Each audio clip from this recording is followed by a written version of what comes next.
안녕하세요. 젤크팬 여러분, 안크TV입니다. 오늘은 이적시장을 좀 정리해보고 다음 이적시장쯤엔 영입이 가능할 것인지 그런 것도 알아보도록 하겠습니다. 실제로 라이스, 우파메카노 이런 선수들은 기사가 났어요. 다음 이적시장 때 첼시가 노릴 수도 있다 이런 기사가 났는데 쭉 훑어보면서 요런 부분은 한 5라운드, 4라운드까지는 좋았다. 5라운드는 아직 안 했으니까 4라운드까지는 좋았다. 요런 부분은 조금 이적료에 비해서 아쉽다 이런 게 있잖아요. 그런 거를 알아보도록 하겠습니다. 이게 이 선수들의 전체적인 평가가 아니고 지금 이적 시장이 끝난 마당에 한 4라운드까지 치렀을 때 반슬리도 있었고 그랬잖아요. EPL컵, 토트넘전 이런 게 있었으니까 총정리라고 보시면 될 것 같습니다. 바로 보시겠습니다. 비싼 순서대로 할게요. 먼저 하베르츠입니다. 하베르츠 같은 경우에는 독일에서도 가장 비싼 이적료를 주고 왔고 8천만 유로, 8천만 파운드, 1억 유로, 1억 파운드 이런 얘기가 있는데 일단은 저는 영국 쪽 8천만 파운드를 믿어보도록 하겠습니다. 어쨌건 옵션 포함하면 또 달라질 수 있으니까요. 근데 하베르츠는 일단 잘 산 것 같습니다. 일단 A를 넣고 말씀드릴게요.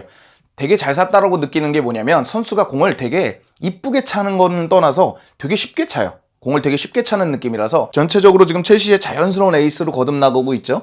물론 아쉬운 부분은 몇 개 있습니다. 좀 확확 들어가줬으면 좋겠고 우리가 약간 하베르츠의 장점을 말할 때 침투도 있었으니까 좀 확확 들어갔으면 좋겠고 다득점했으면 좋겠고 그런 거 있잖아요. 완성체. 예를 들면 이 선수가 밀러로 클 수도 있다는 얘기가 있는데 진짜 밀러처럼 됐으면 좋겠다라는 생각들이 있지만 지금 적응기의 하베르츠의 모습 정도면 충분하지 않나라는 생각도 해요. 득점이 없는 것도 아니고 도움이 없는 것도 아니고 실제로 독일로 가서도 이어시를 할 정도로 지금 국대, 클럽 다 잘하고 있습니다. 그래서 하베르츠는 A를 받을 수 있을 것 같고 개인적으로 아쉬운 건 역시 가격이죠. 가격이 너무 높다. 하베르츠가 그렇다고 레버쿠젠에서 월드클래스의 활약을 보여주고 넘어온 것이냐? 그건 아니거든요. 월드클래스의 제목이 있을 뿐이지 현재까지 비기어를 들었다든지 그렇다고 분데스리가를 씹어먹고 넘어왔다든지 그거는 아닙니다. 나이가 어리고 재능이 있고 그런 게 함축적으로 포함된 가격이 아닌가라는 생각을 하고요. 그런 것 이런 거 저런 걸 따져도 램파드 축구에서 하베르츠는 잘 어울릴 것 같습니다. 개인적으로 가장 비싸기도 했지만 가장 좋은 영입 중에 하나가 아닌가라는 생각이 드는 카이 하베르츠였습니다. 다음은 베르너인데요. 베르너는 움직임이나 이런 게 너무 좋죠. 연계도 나쁘지 않고 가끔 퍼스트 터치가 조금 아쉬워요. 4라운드까지 보고 EPL컵 2개를 봤을 땐 퍼스트 터치가 가끔 아쉬울 때가 있어요. 잡아놓았으면 늘 법도 한 거를 놓치거나 코너킥 만들거나 골킥 만들다거나 그렇기는 하지만 전체적인 움직임, 라인 브레이킹, 스프린트 다 잘 가져가는 선수입니다. 이제 결정적으로 아쉬운 건 아직 골이 없다라는 거죠. 토트넘전 골 있어요. 토트넘전 골이 있긴 한데 리그에서 골이 없습니다. 리그에서 골이 없다라는 게 가장 치명적인 약점이지 않느냐. 그런 얘기 할 수 있죠. 베르너가 윙으로도 많이 나왔으니까 베르너에 맞는 자리가 아니라서 득점을 못한 것도 있다. 칼버트 루인 얘기할 때 루인이 조금 더 박스 안으로 들어가주면서 득점을 많이 해내고 있잖아요. 베르너도 충분히 자신에 맞는 옷을 입으면 지우도 돌아왔으니까 충분히 가능할 수 있다곤 하지만 그래도 어쨌건 공격수는 어느 자리든 최전방에 놓였으면 득점을 해줘야 되는 건 당연지사죠. 베르너에게 핑계가 있다면 베르너의 약점으로 잡는 것도 충분히 가능하죠. 그렇다면 너는 자리에 안 맞으면 무조건 안 좋은 선수냐? 그건 말이 안 되잖아요. 그렇기 때문에 요건 약점이라고 생각해요. 요건 약점이지만 가격도 적당했고 처음 불렀던 가격보다 훨씬 적당했고 물론 바이아웃이긴 하지만 리버풀과 첼시가 이렇게 경쟁하면서 바이아웃보다 더 높은 금액을 지불하고 데리고 올 수도 있다는 얘기를 했었는데 지금 가격도 너무 저렴하고 램파드 감독이 아예 못 쓸 것 같지도 않거든요. 쓰는 거 보면은 베르너를 아예 못 쓸 것 같지도 않아서 적응만 잘한다 그러면 베르너는 공격수의 무덤이라 불리는 첼시에서 충분히 자리 잡을 수 있을 거라고 봅니다. 저는 B+ 정도 주겠습니다. 득점 빨리 해주세요. 다음은 벤치렐인데요. 벤치렐은 그냥 A+ 주겠습니다. 왠지는 설명드릴게요. 경기력도 경기력이에요. 골도 넣고 어시도 하고 크리스탈 팰레스에서는 거의 날아다녔죠. 2주의 EPL 팀에도 뽑힌 선수고 가장 중요한 건 이 선수가 어디 자리죠? 왼쪽 풀백 자리입니다. 애슐리 콜 이후로 아스필리쿠에타가 잠깐 메꿔준 거 빼고 참 몇 년 동안 이 자리가 계속 약점으로 지목됐죠. 알론소가 잠깐 3백으로 맹활약한 적도 있지만 결국 알론소도 약점이라고 뽑혔고 에메르송 잘 안 됐고 사리 체제, 콘테 체제, 램파드 체제까지 약점은 이곳이었습니다. 근데 벤치렐이 들어오면서 드디어 전문적이고 잘하는 왼쪽 풀백을 얻어냈다라는 것만으로도 굉장히 많은 점수가 올라갈 거예요. 분명히. 많은 분들도 그렇게 생각하셨겠죠. 그렇기 때문에 레길론과 벤치렐을 비교하시고 레길론이 조금 더 잘할 때 벤치렐이 조금 그거에 못 미치는 느낌이기 때문에 아쉽다 하신 것이지 벤치렐도 분명히 잘하고 있었거든요.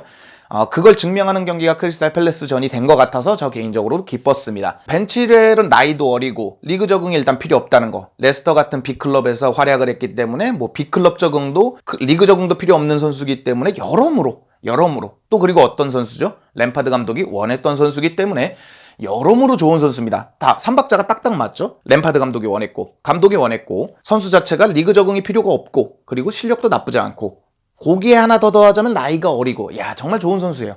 이것저것 정말 빠짐없이 좋은 선수인데 가격이 살짝 아쉽다라는 게 있지만 이것도 깎은 가격이에요. 마리나 그라노브스카이가 이것도 깎은 가격이기 때문에 전체적으로 보면 나쁜 게 없다고 생각합니다. A 플러스 주도록 하겠습니다. 일단 지에어 보시겠습니다. 지에어 같은 경우에도 A를 줄 수 있는데 B로 바꾸겠습니다. 왜? 아직도 못 나오고 있기 때문에 4라운드밖에 안 됐는데 뭐 그런 얘기를 하냐 했는데 이적 시장 총정리니까 나중에 시즌 총정리 때는 뭐 평가가 달라질 수도 있죠. 뭐 S로 올라갈 수도 있고 A 플러스로 올라갈 수도 있지만 지금은 B죠.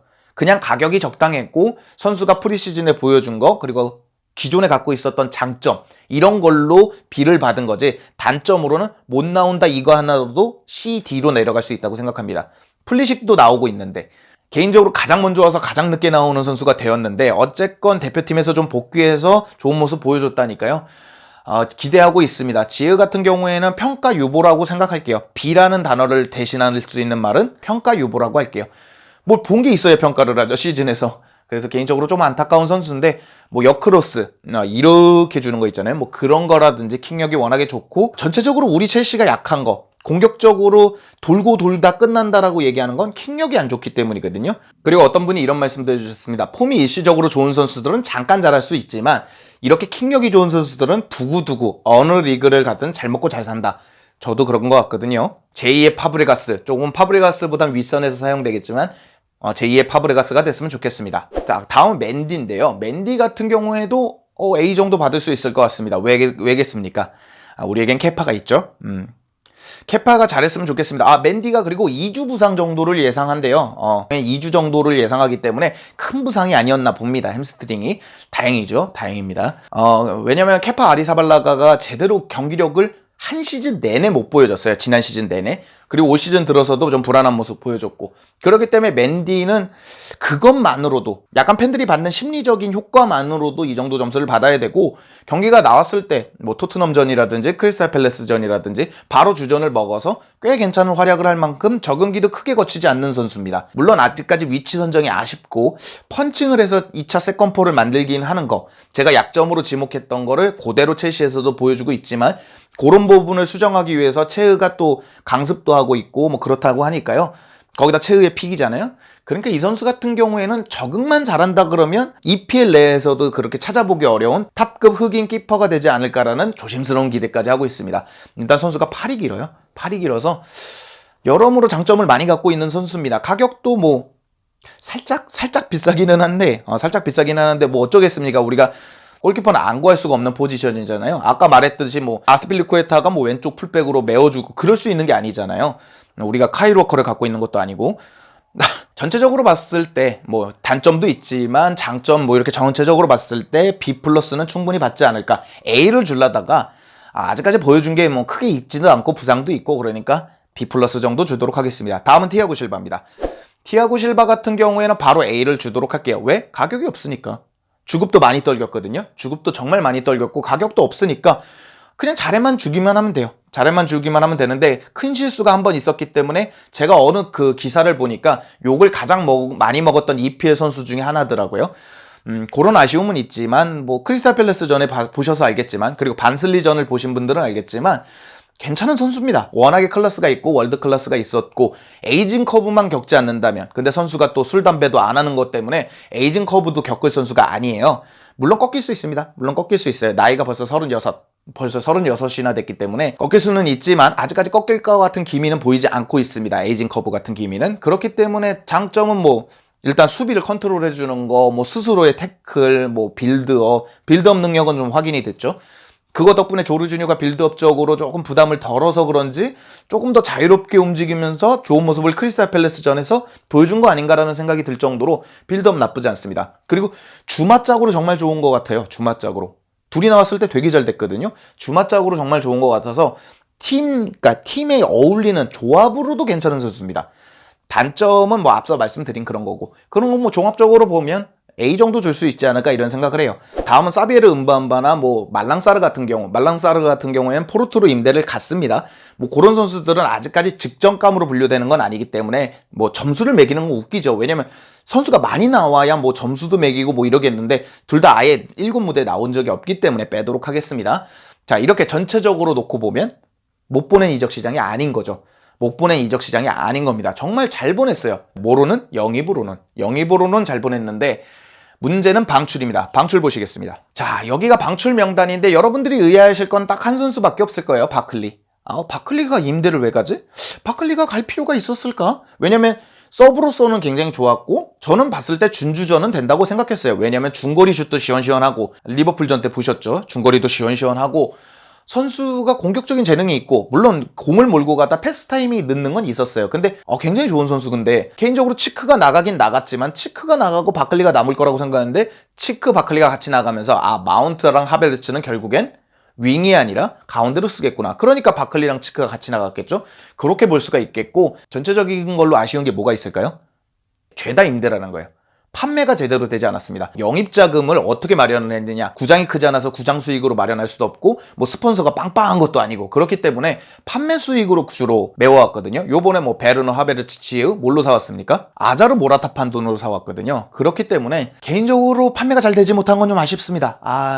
특히 저 바카요코 같은 경우엔 팔릴 수 있지 않았을까. 나폴리가 좀 많이 원했는데 개인적으로 조금 아쉽고 바닌켈이라든지 드링크워터라든지 이런 선수들도 판매하지 못했다라는 건 개인적으로 뼈아픈 것 같습니다. 특히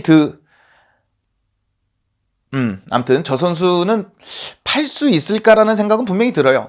선수 자체가 뭐 문란도 일으키고 경기력도 안 좋고 누가 살까라는 생각도 들지만 뭐 발렌시아 링크도 잠깐 났었기 때문에 개인적으로 팔지 못한 건 좀 아쉽습니다. 이 선수들만 제대로 팔았더라면 한번 얘기한 적이 있어요. 이 선수들만 제대로 팔았더라면 데클랜 라이스, 뒤에 얘기할 데클랜 라이스를 데리고 올 수 있지 않았을까 그런 생각도 합니다. 자, 이렇게 훑어봤는데요. 저는 그래서 B, 영입시장은 B 주겠습니다. 왜? 우리가 원하는 방출이 아예 안 됐으니까. 정말 원하는 대로 아예 안 됐어요. 마르코스 알론소, 에메르손 그대로 남았고요. 뭐 토모리가 임대를 간다, 주마가 팔릴 수도 있다, 크리스텐센이 팔릴 수도 있다. 물론 폼이 다 좋아서 다행입니다만 센터백 정리도 잘 안 됐고 중원 정리는 되게 애매하게 됐죠. 치크 임대, 바클리 임대 이런 식이기 때문에 되게 애매하게 돼서 이건 잘했다고 평가를 할 수가 없어요. 그냥 방출로만 봤을 땐 C, 전체적으로 봤을 땐 B 정도 주도록 하겠습니다. 자, 그러면 다음 이적시장 얘기도 한번 해보도록 하죠. 총정리니까요. 조금 길게 가도록 하겠습니다. 집중해주세요. 4명의 후보가 있는데 제가 봤을 때 쿨리발리는 의미가 없는 것 같고 제가 2명을 볼 건데요. 우파메카노, 데클랜 라이스입니다. 라이스부터 보도록 하죠. 라이스 같은 경우에는 장점으로는 6번 롤을 소화 가능하고 센터백을 소화 가능한다. 이 두 가지가 있는데 첼시에서 센터백으로 보느냐 수비형 미드필더로 보느냐가 있을 것 같습니다. 하지만 지금 일시적일 수 있어요. 나중에 제가 말을 번복할 수도 있겠지만 센터백들의 폼들이 꽤 괜찮습니다. 센터백들의 폼이 꽤 괜찮기 때문에 수비형 미드필더로서의 데클랜 라이스 장점 단점을 설명드리도록 하고 가능성도 설명드리도록 하겠습니다. 장점은 역시 수비를 조율할 수 있는 조르지뉴는 그건 되지 않아요. 물론 조르지뉴가 이렇게 선수들의 패스길, 위치를 정해주긴 하지만 수비적인 능력이 뛰어나다고 보기가 조금 어렵습니다. 그렇다고 캉테를 사용하자니 캉테는 수비 범위는 정말 넓은데 이 빌드업, 후방 빌드업이 제대로 되는 선수가 아니에요. 공격의 시발점이 되어줘야 되는 캉테가 본인 스스로의 짧은 패스도 제대로 못하는 느낌이거든요. 그리고 캉테가 조금 투박한 느낌이 강해요. 그 조르지뉴와 캉테의 중간쯤 되는 게 바로 데클랜 라이스가 아닐까 생각됩니다. 빌드업은 투박하다는 얘기를 듣다가 조금씩 좋아진 느낌이고 뭐 수비적인 능력은 센터백 출신이기 때문에 그리고 약간 커맨더예요 선수가. 수비 조율도 해주고 빌드업 능력은 뭐 그렇게 출중한 정도까지는 아닙니다. 그렇게 출중한. 조르지뉴는 뭐 압박이 없고 좀 자신이 자유로울 때는 거의 축신추광이잖아요. 데클랜 라이스는 그 정도 느낌까지는 아니지만 그렇다고 캉테처럼 아예 빌드업이 안 되느냐 그것도 아닙니다. 무게중심이 조금 뒤로 가 있기는 하지만 어쨌건 전진 드리블도 좀 할 수 있는 그리고 피지컬적으로나 이런 것도 조금 갖춰져 있는 선수이기 때문에요. 그런 장점들이 있습니다. 문제는 바로 여기죠. 가격. 이 어마무시한 가격입니다. 물론 웨스트햄이 재정난을 겪고 있기 때문에 싸게 올 수도 있다. 뭐 마지막 이적 시장 때 그런 얘기도 좀 나왔지만 결국에는 이 가격을 고수하면서 그리고 웨스트햄이 몇 년간 팔 생각이 없다. 24년도까지 재계약이 되어 있기 때문에 팔 생각이 없다라고 하고 있거든요. 그런 느낌으로 봤을 때 가격은 정말 떨구기가 어렵다. 만약에 8천만 파운드를 원하고 있다 그러면 다음 이적 시장이 아니라 다다음 이적 시장에도 결코 영입이 되지는 않을 것 같습니다. 정말 데클랜 라이스가 첼시를 원해서 FA로 오지 않는 한은 8천만 파운드를 사용하는 일은 없을 것 같습니다. 왜냐하면 올 시즌에는 정말 램파드의 픽을 다 들어줬는데 유일하게 안 들어준 픽이 라이스거든요. 8천만 파운드는 정말 하나로도 꽤 1,000억이 넘어가는 돈이잖아요. 비싼 돈이기 때문에 들어주지 않을 것 같습니다. 이 모든 장점을 상쇄하는 단점이라고 생각하고, 단점으로 보면은 요렇게 보면 단점, 저렇게 보면 장점일 수 있어요. 똑같죠? 가운데 있다라는 얘기가 뭐죠? 캉테처럼 수비 범위가 넓은 걸 원하신다면 수비 범위가 단점일 수 있고, 조르지뉴급의 볼 순환과 빌드업을 원하신다면 그건 역시 단점이 될 수 있는 딱 중간 선수라는 거. 물론 그리고 수비형 미드필더로 쓸지 센터백으로 쓸지 조금씩 차이가 있고, 그런 선수가 물론 레벨의 차이가 있겠지만 안파두가 존재한다는 거. 실제로 안파두는 국대에서 지금 수비형 미드필더로도 뛰기도 하죠. 그런 선수도 분명히 존재하기 때문에 약간 애매모호한 점이 있기는 합니다. 데클랜 라이스는 요 정도만 하고 넘어가도록 하죠. 다음은 다요 우파메카노입니다. 우파메카노 같은 경우에는 점점 좋아지는 것 같아요. 빌드업도 좋고, 약간 선수가 경험이 부족한 건가? 왜냐면 약간 이런 표현이 맞는지 모르겠는데 얼타는 경우가 조금 있었어요, 실제로. 근데 선수가 이제 경기를 많이 치르고 라이프치히도 챔스에서 좋은 성적을 내면서 확실히 좋은 것 같습니다. 선수가 많이 올라가도 좋고, 주력도 되고, 태클도 되고, 몸싸움도 되고, 빌드업도 되고, 선수가 이제 뭐 티아고 실바급의 이제 축구 지능만 정말 갖춘다 그러면 거의 역대급의 선수가 될 것 같다라는 생각을 해요. 물론 단점은 몇 개 있습니다. 뭐 그렇다고 제공권이 엄청 높은 것도 아니고, 뭐 선수 놓칠 때도 있어요. 라이프치히 자체가 라인을 높게 올리기 때문에 첼시랑 똑같은 실점을 할 때도 있지만 굉장히 좋은 선수인 것 같습니다. 그리고 가격마저도 바이아웃이 이렇게 존재를 하기 때문에 내년에는 이 정도 가격이 존재하기 때문에 정말 많은 클럽들이 달려들 겁니다. 장점이자 단점이죠. 많은 클럽들이 달려들으면 이제 또 맨유가 있을 수 있고요. 수비에 문제를 겪고 있는 맨유가 있을 수 있고요. 만약에 올 시즌 영입한 게 또 잘 안 되면 맨시티가 있을 수 있고, 뭐 레알이 있을 수도 있고, 파리가 있을 수도 있고, 거기에 우리가 참전하는 거잖아요. 올 시즌처럼 재정난을 겪고 있는 상황이 아니라면, 그리고 이런 클럽들은 또 스폰서, 그리고 이제 중계료 이런 걸로 조금 회복을 하니까요. 조금 치열한 싸움이 될 것 같습니다. 게다가 지금 티아고 실바가 빠진다 그래도 주마, 우파메카노 이렇게 또 잘 어울릴 것인지, 크리스텐센, 우파메카노가 잘 어울릴 것인지, 그런 차이점도 있고 리그 적응도 있고, 전체적으로 봤을 때 우파메카노는 분명히 좋은 선수예요. 제가 라이브를 이렇게 할 때도 누구 원하세요? 물어보면 다 우파메카노를 얘기하실 정도로, 뭐 긴터라든가 조금 나올 뿐이지 대부분은 이제 우파메카노를 원하시거든요. 제가 봐도 우파메카노는 정말 탑급 매물인 것 같아요. 왜? 바이아웃이 존재하니까. 이렇게 볼 수 있을 것 같습니다. 이 두 선수의 가능성을 봐야겠죠. 이 두 선수의 가능성을 봐야 되는데, 요쪽은 30%, 요쪽도 30%입니다. 왜냐면 이걸 높게 잡지 않았어요. 50% 이상으로 잡으시면 기대하시잖아요. 반 이상이나 되네? 제가 봤을 땐 가능성이 거의 없습니다. 왜? 내년에는 이 친구는 계속 비쌀 수도 있고, 웨스트햄이 물론 재정난으로 무슨 감독이나 선수단을 줄여서 직원들 봉급을 주겠다, 뭐 이런 기사도 봤거든요. 그런 문제가 있기는 하지만 그렇다고 아주 헐값에 내놓진 않을 거예요. 웨스트햄이 강등되거나 이런 불상사가 있지 않은 한. 데클랜 라이스도 2024년이기 때문에 웨스트햄이 무조건 갑일 수밖에 없습니다. 우리가 개인 합의를 해도 팔지 않으면 그만이니까요. 대표적으로 자하가 있죠. 크리스탈 팰레스의 자하가 떠난다는 조건으로 재계약을 했다가 계속 잡혀있듯이 데클랜 라이스도 그럴 수 있고요. 다이오 우파메카노 같은 경우에는 정말 많은 경쟁팀들이 붙을 것이다. 왜 이 정도 탑급 매물이 바이아웃이 분명히 존재하면 달려들 것이다 라는 생각을 들었어요.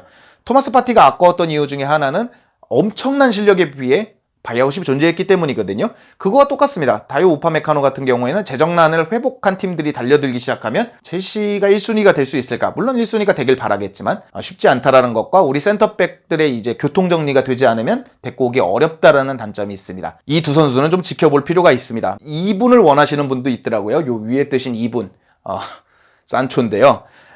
개인적으로는 10% 보도록 하겠습니다. 맨유와의 딜에서 봤지만 도른트문트는 결코 호락호락한 팀이 아니라는 것도 증명이 됐고, 선수 자체가 일단 비싸고, 물론 우리도 전문 윙어가 필요하다. 제가 그런 얘기 드린 적 있죠. 맨유와 첼시는 같은 문제점을 공유한다. 맨유가 산초가 필요하면 우리도 산초가 필요하다. 왜? 전문 윙어가 부족하고 좀 흔들어주고 공격에 방점을 찍어줄 만한 선수가 필요하다 이랬는데, 만약에 지으 플리식 오도이가 제대로만 돌아간다 그러면 산초까지는 조금 뭐랄까 투머치하다 이런 느낌이 들어요. 그렇기 때문에 산초 가격도 그렇고, 램파드 감독은 산초보다는 요쪽 데클랜 라이스 쪽을 좀 더 원하는 것 같아서 아무래도 산초는 10% 미만, 가봐야 알겠습니다. 물론 첼시도 링크가 진하게 난 적이 있어서 가봐야 알겠지만 제 예상은 한 10% 정도 되고 있습니다. 이렇게 여름 이적 시장이 끝났습니다. 물론 2부 리그하고는 조금 더 거래를 할 수 있대지만 벤나머, 켄트웰 말씀 많이 해주셨어요. 하지만 무슨 이렇게 링크가 나지 않고 있기 때문에 가능성을 제시하진 않겠습니다. 링크가 난 적이 있어야 제가 가능성을 제시드리겠는데 가능성이 없는 것 같아서 임대 정도는 고려하고 있답니다. 드링크워터가 이제 챔피언십의 임대 정도는 고려하고 있기 때문에 그 정도 소스만 있다라는 걸 전해드리도록 하겠습니다. 이렇게 여름 이적 시장이 끝났고 제가 한번 총정리를 해봤는데 여러분들 의견은 다르실 수 있어요. 모두의 의견을 존중합니다. 오늘 영상은 여기까지고요. 즐겁거나 유익하셨거나 도움이 되셨다면 당신의 구독을 기다리도록 하겠습니다. 감사합니다.